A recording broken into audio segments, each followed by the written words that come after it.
Bonjour chers parents, je viens dans le précieux nom de notre Seigneur Jésus-Christ essayer de parler de ce phénomène qui aujourd'hui dérange nos jeunes frères. Beaucoup de gens n'y prennent peut-être pas conscience que dans chaque mouvement, dans chaque agissement, il y a un esprit. Aujourd'hui, beaucoup de jeunes sont frappés par cet esprit du banditisme. Nos enfants aujourd'hui sont orientés sur un mauvais chemin. La prison par-ci, les batailles par-là. On se retrouve aujourd'hui avec des jeunes frères qui se promènent avec des armes blanches dans le but de faire du mal aux gens. On n'a pas connu ce genre de choses dans le temps. Mais est-ce qu'on ne pouvait pas prendre conscience que les enfants sont en train de se désorienter? Il y a une chose qu'on peut faire. C'est que parler peut faire quelque chose. Mais si vous n'arrivez pas à éduquer vos enfants, mieux de faire rappeler le Créateur. Je vais vous dire quelque chose. Je suis moi aussi un jeune. Tout ce que je vis aujourd'hui, c'est par la grâce de mon Seigneur. J'étais moi aussi dans l'ambiance, dans la vie. J'ai fait pas mal de bêtises. Après un certain moment, ça me gênait. Et je voulais changer. J'ai commencé par essayer de laisser l'alcool. Je n'arrivais pas. J'ai continué toujours dans le même désordre jusqu'à ce qu'un jour, je me suis retrouvé embourbé des problèmes. Ça avait même dérangé ma stabilité.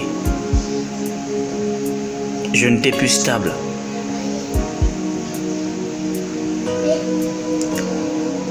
Mais quand j'ai pris conscience que je ne pouvais rien changer,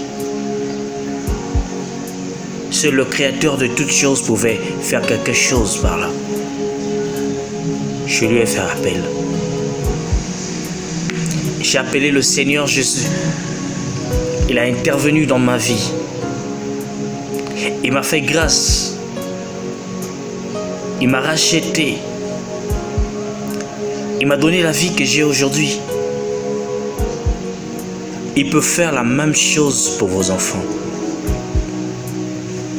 Si vous l'appelez au secours, il peut faire la même chose pour vos enfants. Il peut remettre vos enfants sur le droit chemin. Il est celui-là qui touche des cœurs. Nous, on peut parler comme des frères, comme des parents. Mais celui qui peut toucher le cœur de l'homme, c'est Dieu. Parce que c'est celui-là qui a créé le cœur de l'homme. C'est Dieu qui peut changer quoi que ce soit dans nos vies. Alors aujourd'hui, je demande à quelqu'un aujourd'hui que si tu arrives aujourd'hui dans des stades où tu te dis que je ne peux plus, je ne pourrai jamais changer cet enfant, je suis fatigué de lui. Mais moi je te dis, il y a quelqu'un qui est là pour ça. Il y a quelqu'un qui peut faire quelque chose. Quelqu'un qui peut changer la vie de ta famille. Je te rassure, quand il est venu dans la vie de Lazare, on a pu parler de lui comme un mort. Oui, je te dis, bien-aimé, il est capable de ressusciter quelque chose dans la vie de ta famille. Il est capable de ressusciter l'éducation, la conscience de ton enfant. Je vous invite aujourd'hui de prier pour vos enfants. De prier, de prendre le temps. En ce moment-ci, tu cherches peut-être des solutions. En ce moment-ci, tu te poses peut-être des questions. Comment je vais faire pour cet enfant? Aujourd'hui, tu te sens limité. Tu te dis, c'est fini pour moi qui m'a donné cet enfant. Moi, je te dis que Dieu ne se fatigue jamais de quelqu'un. Il est là pour ça. Il a dit dans sa parole que c'est là où nous, on se limite. C'est là où lui commence, bien-aimé. Là où ton intelligence s'arrête. Là où tu trouves que tu ne peux plus. Il a dit, venez en moi, vous qui êtes chargés, fatigués, et je vous donnerai du repos. Le Seigneur Jésus-Christ est là pour ça. Il a besoin de toi. Il attend juste que tu dises quelque chose pour ça. Prenez conscience, bien-aimés. Notre Dieu est là pour ça. Il a besoin de faire quelque chose dans ta famille. Il veut dire un mot pour ta famille. Il veut dire un mot maintenant. Laisse-lui la place.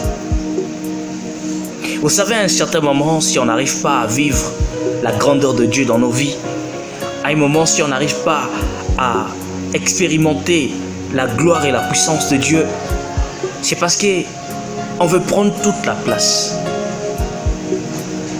et ne rien laisser à Dieu. On veut se sentir capable. On veut voir qu'on peut faire quelque chose aussi. Mais la Bible dit que l'humilité précède la gloire.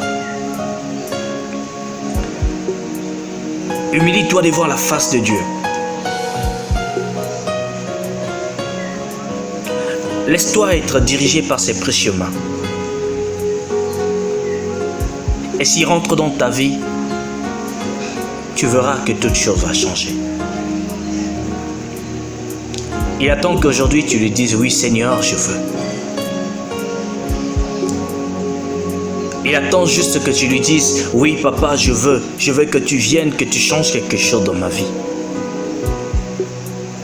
Il n'agira ni seulement dans ta vie, mais dans la vie de toute ta famille. La Bible dit que si tu crois à mon nom, tu seras sauvé, toi et ta famille. Tu seras sauvé, toi et ta famille. Vous savez, la Bible dit, heureux l'homme qui s'est confié à l'Éternel. La Bible dit, il mangera le fruit de sa main. La Bible dit que ses enfants seront bénis comme les plants d'olive autour de sa table.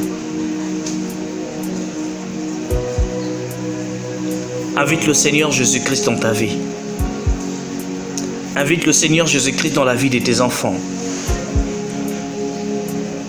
Il sera là et il fera quelque chose que tu ne regretteras jamais. Il changera ton existence. Il fera quelque chose, bien-aimé. Il est là pour ça. Il n'attend que ça.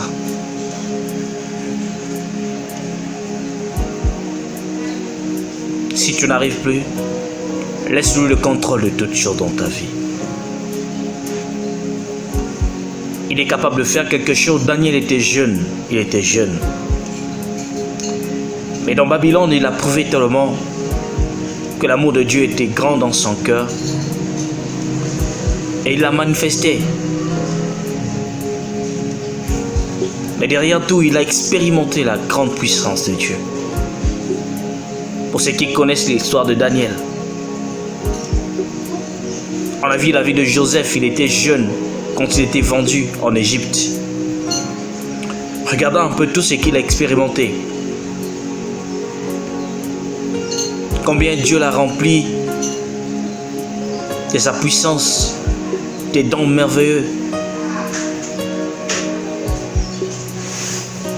Je vous dis, avec Dieu, on n'est jamais dessus. Avec Dieu, on n'est jamais dessus. Parce qu'il n'abandonne personne. Il n'abandonne personne. Si tu l'acceptes aujourd'hui, il sera là. Il sera là pour ça. Alors prends conscience, bien-aimé. Prends conscience. Dans le nom précieux de notre Seigneur Jésus-Christ, prends conscience. Merci.